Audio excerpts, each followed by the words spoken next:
Ms. Garcia, please state your full name and date of birth for me. Morgan Garcia, 8. Okay, Ms. Garcia, you are here on 3 separate matters.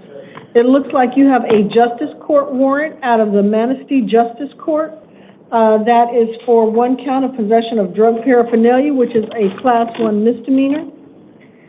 You are going to have an attorney appointed to represent you at your next hearing. That will be an arraignment hearing at the Manistee Justice Court on September 20th at 10:30 a.m. Your bond in that case is $50. In addition to that, you have 2 Superior Court probation violation warrants where they are alleging that you violated terms 3 and 5 of your probation.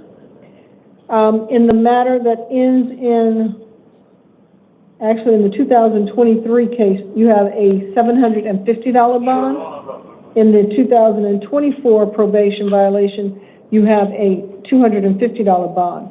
In both of those cases, you are going to have an attorney appointed to represent you. Your next court date is going to be on September 25th at 8:30 a.m. And if you're able to post those bonds, you need to make sure you contact your probation officer within 72 hours and make sure you make those court dates, okay? Okay. All right, good luck, ma'am. Thank you. Mr. Adaki, yes. County Attorney Cole saying to disregard number 19's recommendation. Marissa Iniguez, state your full name and date of birth, please, sir. Andrew Araki. Date of birth? Okay, Mr. Adaki, you are here on 2 separate matters. It looks like you have 2 separate warrants. Actually, you have a warrant and a new case. In the warrant, that is from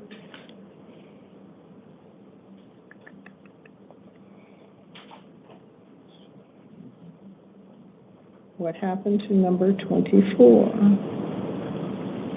Okay. For the warrant, it is a bench warrant for failing to appear for your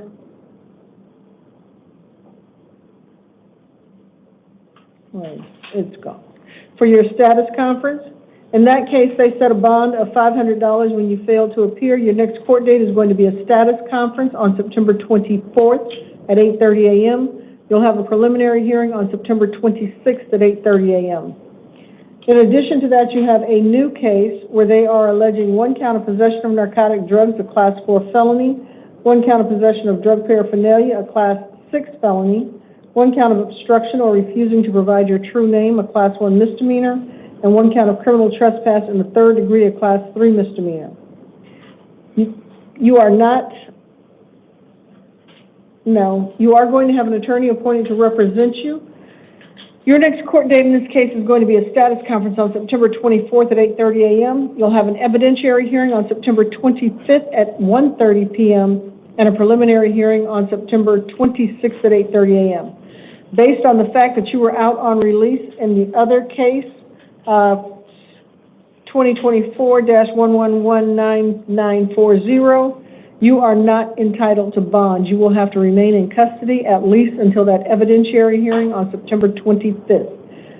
Sir, do you have any questions? No. All right, have a good day. Ms. Iniguez, Justin Salak. Hello. State your full name and date of birth for me, please, ma'am. Marissa Iniguez. Okay, Ms. Iniguez, you have 3 separate matters here. It looks like they are all probation violation warrants.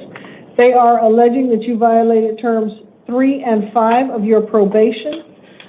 You are going to have an attorney appointed to represent you in all of these cases. In all of them, your next court date is going to be September 25th at 8:30 a.m. You have a different bond on each matter.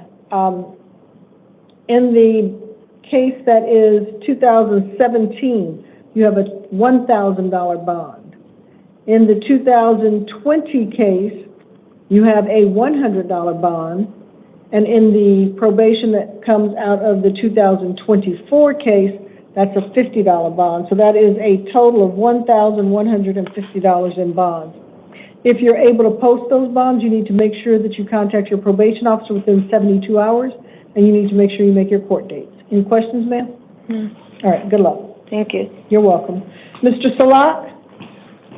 Good evening, Your Honor. Good evening. State your full name and date of birth for me, please, sir. Justin Jacob Selak, Okay, sorry about that, Mr. Selak. It's okay. You are here on 1, 2, 3, 4, 5, 6 matters. Yeah, can I? Let me finish. Okay. I'm gonna let you talk All right. after I finish, okay? Thank you. No, sorry about All that. right, no problem. 1, 2, 3, 4, 5, 6. And they all look to be warrants. You've got a Justice Court warrant out of the North Mesa Justice Court, where they are alleging 1 count of possession of drug paraphernalia. That was a misdemeanor. You're going to have an attorney appointed to represent you at your next court date, which will be at the North Mesa Justice Court on September 20th at 1:00 p.m. In that matter, you have a $50 bond. In the next couple of matters, let's see, 1, 2, 3, 4, you have 4 probation violation warrants. They are alleging that you violated terms 4, 5, and 15 of your probation. In all of your probation violations, you are going to have an attorney appointed to represent you, and you will have a probation revocation arraignment hearing on September 25th at 8:30. In those matters, the case that's from 2011, you have a $250 bond. You have another 2011 case, that's a $500 bond. The 2013 case is a $1,500 bond. And the other 2013 case is a $2,000 bond. It looks like that one might have been for sale. And finally, you have a warrant, it's a grand jury warrant, where they are alleging 1 count of unlawful flight from law enforcement vehicles. That's a Class 5 felony. You're going to have an attorney appointed to represent you on that. You'll have an original grand jury, an original not guilty arraignment on September 25th at 8:30 a.m. Okay. In that matter, they set your bond in the amount of $75,000 cash. If you're able to post those bonds, let me ask a question. How is he supposed to attend all these and they're the exact same day and time?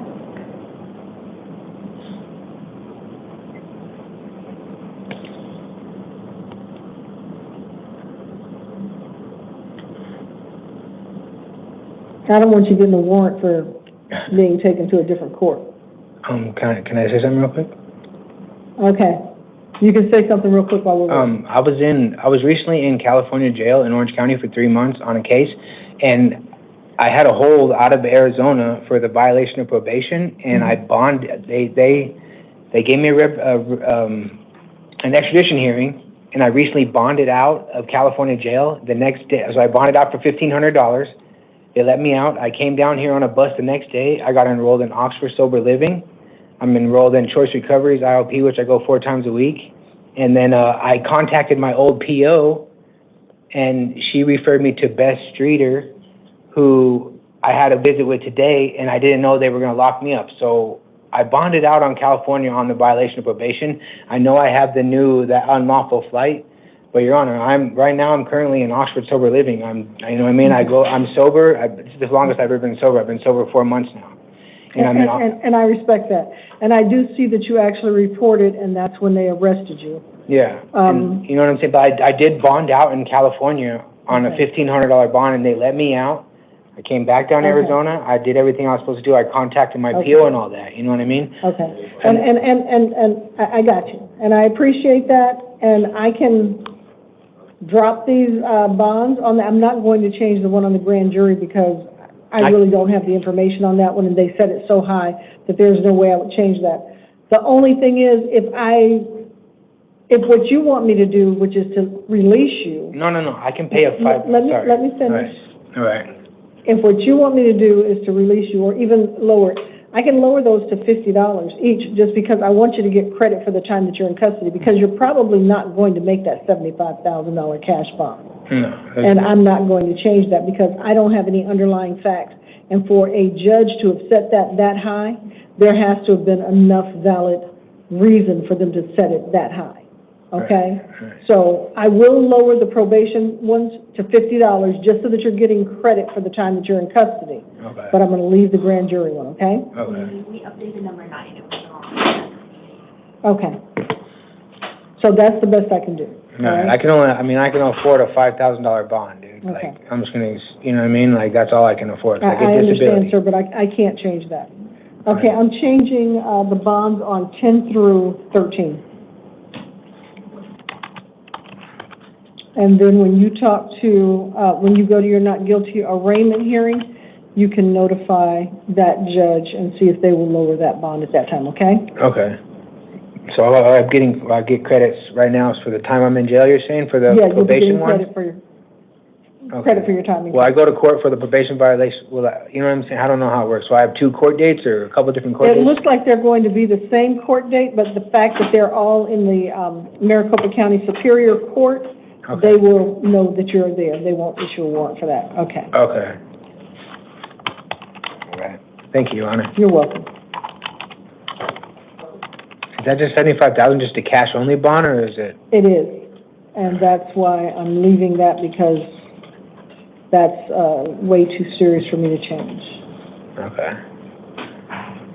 But it could change next court date, right? It could. You can talk to the judge, and they may very well lower it if you let them know what's going on, okay? Okay, all right. Is that like 6 days from now, or a week from now, or next court date? The 25th, today's the 18th, so yeah, it's about 7 days away. All right. All right, good luck, Mr. Selak. Thank you, Your Honor. And continue on with the sober. All right, thank you. You're welcome.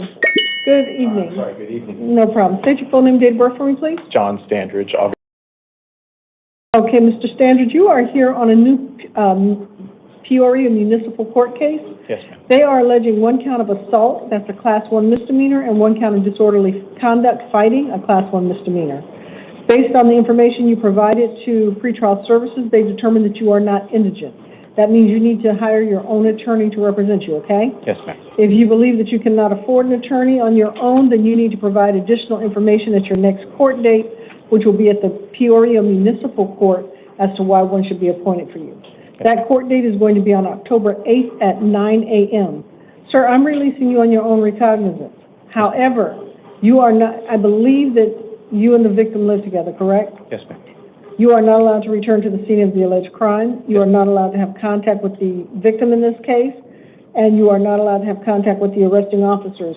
I did receive a victim impact statement in this case, which I did use as a basis for this.